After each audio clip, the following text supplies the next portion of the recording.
Captaincy task रद्द होने के बाद करण कुंद्रा घर में पड़ गए हैं बिल्कुल अकेले, जहाँ वे गार्डन एरिया में सोती हुई तेजस्वी के पास जाके बैठते हैं और कहते हैं कि मुझे तुझसे बात करनी है। मैं घर में अकेला पड़ गया हूँ, क्या कर सकता हूँ बता। मुझे इस घर में अपनी प्रायोरिटीज सेट करनी होगी।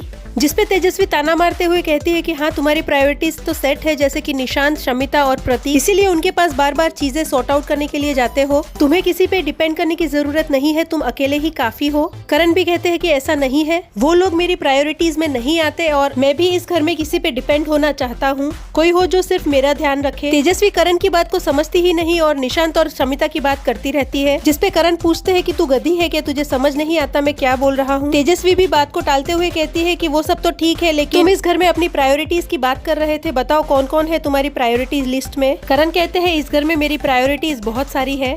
कुछ बातों को लेके मैं पॉजिटिव हूँ, जैसे कि कल कैप्टनसी के लिए तूने मेरी जगह विशाल को वोट दिया, वो मैं कभी नहीं भूलूंगा। तेजू कहती है वो तो मजाक था, लेकिन तुम अपनी प्रायोरिटीज अच्छे से चूज करो और जो भी है उसे छोड़ो मत, स्टिक टू इट। करण कहते हैं या तो तू बिल्कुल पागल है या बहुत स्मार्ट, चल तू बता तेरी प्रायोरिटीज क्या है इस घर में। जिसपे तेजस्वी कहती है कि मैं नहीं बताऊंगी, अगर बताया तो तू सर पे चढ़ जाएगा, तू मेरी थोड़ी तो प्रायोरिटी है। जिसपे करण कहते हैं कि थोड़ी नहीं चलेगी, पूरी बना। हम दोनों के बीच अब प्रायोरिटी फुल रहेगी, थोड़ी बहुत नहीं चलेगी। तेजस्वी कई बार खाना बनाने के लिए जाने को कहती है, लेकिन करण उसका पैर न छोड़ते हुए उसे थोड़ी देर बाद जाने को कहते हैं। करण कहते हैं तू इस घर में इतनी ज्यादा पॉपुलर है कि मैं तेरी राह देखता रहता हूँ, लेकिन तू आती नहीं, मुझे भी तुझसे बातें करनी होती है। जहाँ तेजस्वी कहती है कि अभी हो तो गई, अब मुझे खाना बनाने जाने दो। जिसपे करण कहते हैं कि इतनी सी बात में क्या होगा, मुझे बहुत सारी लंबी लंबी बातें करनी होती है, तेरे जैसे फटाफट बोल के मैं खत्म नहीं कर सकता। और इतना याद रख कि इस घर में तेरी प्रायोरिटी खाना बनाना नहीं है। करीब 1 घंटे के इस कन्वर्सेशन में करण ने अपनी तरफ से काफी बातें कही, लेकिन तेजस्वी ने सारी बातें समझी नहीं या फिर समझ के भी अनजान बन गई। तो व्यूअर्स क्या कहेंगे करण और तेजू की इस बॉन्डिंग के बारे में, प्लीज कमेंट योर व्यूज।